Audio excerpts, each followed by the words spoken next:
Do you have a hard time with connecting with people and do you struggle with feeling alone a lot? Well, you do not want to miss this.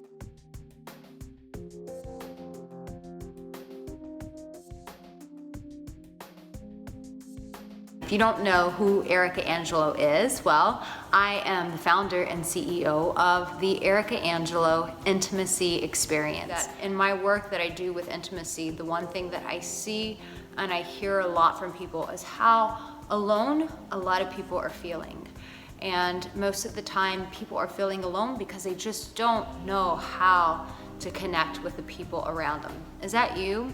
Are you a person that you can be at a bar and you can be surrounded by people and yet somehow you still feel alone? Or you can be with your family members and even though there's a room full of people, you still feel alone.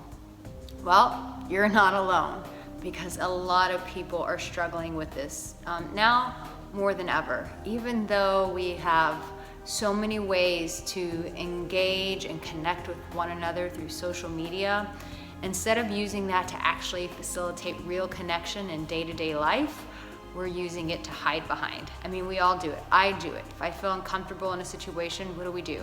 I take out my phone, I look at it, no one is gonna engage with me because I'm on my phone. And so, I mean, why talk to me? Because clearly I'm an important person and I'm on my cell phone. And how dare you interrupt this very important person? That's the message that we convey when we're uncomfortable. We get on our phones and what it says is a big F you to the world, don't engage with me.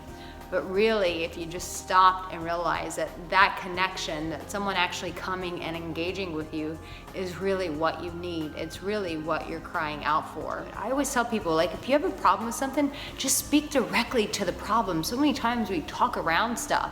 And so instead of talking around stuff, when you get with your friends and the people who love you, instead of talking around the subject, that you just get really honest and you go, hey, I'm really struggling with this right now.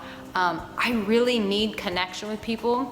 I'm feeling really alone, but this stuff that I'm angry about or I'm so in my head about, man, I just feel like I'm in this prisoner. And so, really what I need more than anything are just friends that I can confide in, friends that I can talk to, friends that I can just go out and have a beer with and get my mind off of it. And as difficult as that is, because it requires a tremendous amount of humility to be able to have that conversation, that one conversation that requires you to check pride and your ego at the door is actually the one thing that your heart really needs. It is the one thing that your heart is crying out for. It is the one thing that will squash out loneliness in your life. It is the one thing that will squash out frustration and isolation. It's just being able to speak to it. And I have to tell you, this is something that I actively have to do in my life. I actively push myself to reach out to my best friend, to reach out to the people who have been there for me. And you know what? It changes everything. Who do you need to give a chance to today? Who do you need to have a conversation with? If this video resonated with you, make sure that you subscribe to my channel and